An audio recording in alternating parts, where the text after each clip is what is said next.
Je ne pouvais plus aller mal. Louane maman, comment sa fille a calmé ses névroses. Dans son numéro publié le 29 février, le magazine Marie-Claire se penchait sur le sujet de la santé mentale. Une thématique difficile, abordée par plusieurs personnalités féminines. L'une d'entre elles, la chanteuse Louane, y confiait s'être penchée sur la question depuis la naissance de sa fille. En mars 2020, la chanteuse Louane Emera donnait naissance à sa fille Esmé, née de son union avec le musicien Florian Rossi.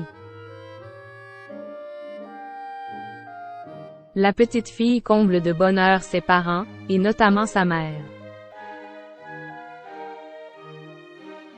Discrète sur sa vie privée, la chanteuse se confiait à cœur ouvert dans le dernier numéro de Marie-Claire, consacré à la santé mentale, et publié le 29 février. Dans un entretien poussé, Louane revenait sur son propre rapport à la santé mentale, et sur ses années de thérapie. Un travail long, mais nécessaire. Devenue maman, la chanteuse souhaite faire le maximum pour ne pas peser sur la psychologie de sa fille dans les années à venir.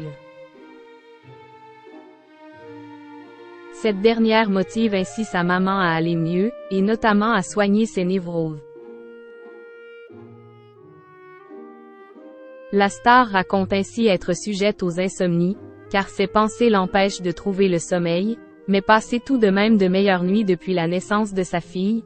J'ai quelqu'un d'autre que moi à gérer, donc j'ai décidé que je ne pouvais plus aller mal. Pour cela, elle annonce avoir repris une thérapie, pour être la meilleure mère possible. Je crois que les parents font 80% de l'adulte que l'on devient, explique-t-elle, avant d'ajouter. Je m'inflige une énorme pression pour que ce ne soit pas 80% de malheur pour la jeune Esmé. Je ne veux pas être un poids psychologique pour elle. Elle concède cependant que sa célébrité n'est pas un cadeau pour la petite, mais qu'elle ne souhaite pas lui imposer aussi ses névroses. J'ai même adopté des habitudes de soins, résume-t-elle. Cette question stupide et violente sur ses propres parents. À nos confrères, Louane confiait également avoir vécu plusieurs traumatismes durant sa jeunesse, dont la mort de ses deux parents, décédés en 2013 et 2014. Une période sombre pour la jeune femme, qui devait subir en plus de leur disparition la violence qu'apporte parfois la notoriété. À cette époque, des journalistes m'ont demandé: ça t'a fait quoi de perdre tes parents? Quelle est la bonne réponse à cette question stupide et violente? Comme s'il n'était pas évident que le sujet était douloureux.